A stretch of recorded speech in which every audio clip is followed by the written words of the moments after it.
നരേന്ദ്രമോദി രണ്ടാമതും പ്രധാനമന്ത്രിയായതിനു ശേഷം അദ്ദേഹത്തിന്റെ ആദ്യ മൻ കി ബാത്തിൽ അദ്ദേഹം കേരളത്തെക്കുറിച്ച് പറഞ്ഞത് വലിയ രീതിയിലാണ്. വളരെയധികം ചിന്തിക്കപ്പെടേണ്ട ഒരു കാര്യമാണ്.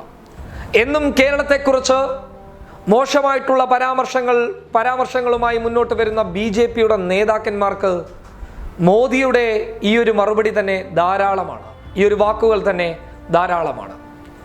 കേരളത്തിൻ്റെ ഉൾഗ്രാമങ്ങളിലെ ഏറ്റവും അവസാന ഇടങ്ങളിൽ വരെ വായനശാലകളുണ്ട് എന്നാണ് നരേന്ദ്രമോദി മൻ കി ബാത്തിലൂടെ പറഞ്ഞിട്ടുള്ളത്. അതിനുദാഹരണമായിട്ട് അദ്ദേഹം ഇടുക്കി മലയോര പ്രദേശങ്ങളിലെ അക്ഷര ലൈബ്രറിയെയും അതിൻ്റെ പിന്നിൽ പ്രവർത്തിക്കുന്ന PK മുരളീധരൻ മാഷിനെയും അധ്യാപകൻ PK മുരളീധരൻ മാഷിനെയും അതുപോലെ തന്നെ അവിടുത്തെ ചായക്കടക്കാരനായിട്ടുള്ള PV ചിന്നത്തമ്പിയെ കുറിച്ചിട്ടും അദ്ദേഹം പേരെടുത്തുകൊണ്ട് മൻ കി ബാത്തിൽ പറയുകയുണ്ടായി.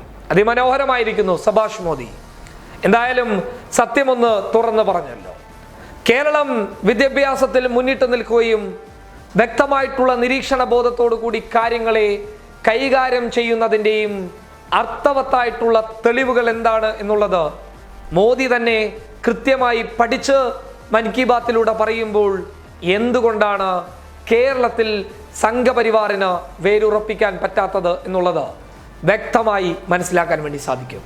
മോദി എന്തായാലും ഒരുപാട് വൈകിയാണെങ്കിൽ പോലും കേരളത്തിനെക്കുറിച്ച്, കേരളത്തിൻ്റെ ആ ഒരു വിദ്യാഭ്യാസ പുരോഗതിയെക്കുറിച്ച്, കേരളത്തിൻ്റെ സാക്ഷരതയെക്കുറിച്ച് വലിയ രീതിയിൽ സംസാരിക്കാൻ അദ്ദേഹം തയ്യാറായത് വലിയ അഭിമാനം തന്നെയാണ് കേരളത്തിന്. കാരണം അങ്ങനെ പറയാൻ കാരണമുണ്ട്. കാരണം അദ്ദേഹം മറ്റുള്ള സംസ്ഥാനങ്ങളെക്കുറിച്ചൊക്കെ വലിയ രീതിയിൽ സംസാരിക്കാറുണ്ട്. ചിലപ്പോൾ വിദ്യാഭ്യാസപരമായിട്ട് ഒരുപാട് പിന്നിലായിരിക്കാം.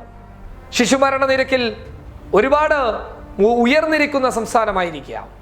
അങ്ങനെയുള്ള സംസ്ഥാനങ്ങളെ വരെ അദ്ദേഹം പല കാരണങ്ങൾ ഉപയോഗിച്ച് പൊക്കി പറയുന്നതൊക്കെ നമ്മൾ കേട്ടതാണ്.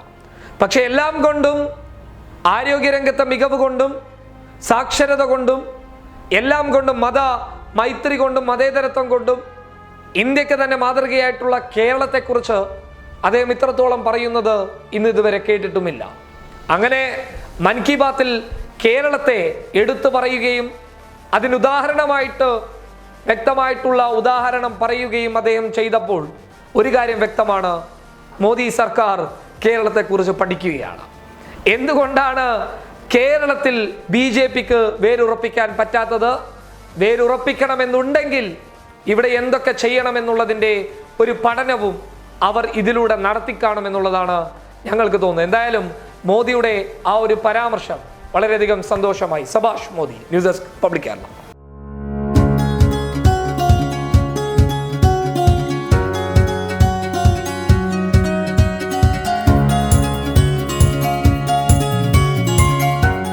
ഇനി സേവനങ്ങൾ വിരൽത്തുമ്പിൽ. Bismi home nursing service, Anangoor, Kasaragod.